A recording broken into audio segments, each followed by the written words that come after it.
presented by Public Music Mathli.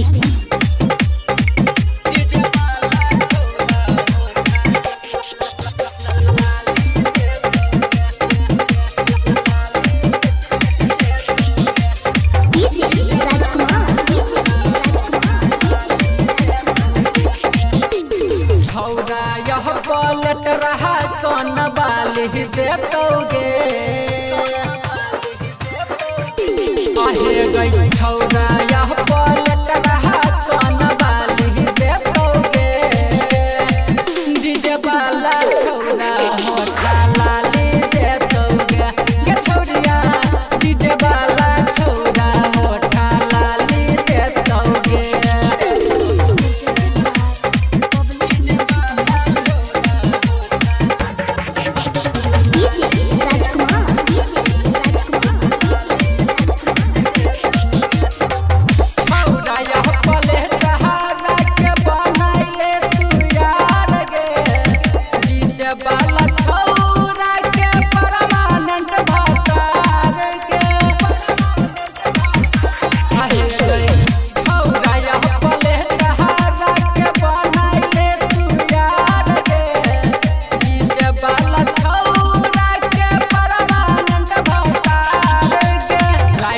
दिन मजा तोरा खाली देतोगे डीजे वाला छौरा होठा लाली देतोगे गे छौरिया डीजे वाला छौरा होठा लाली देतोगे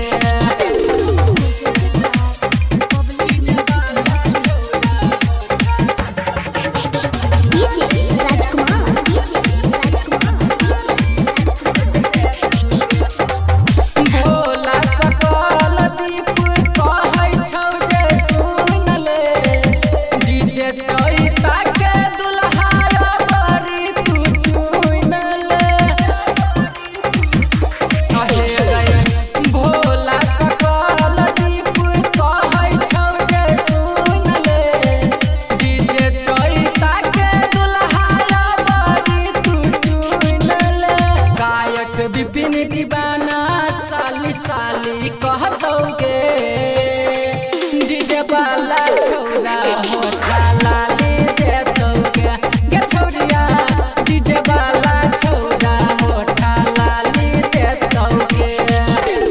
recording studio public music Dudhpura बाजार।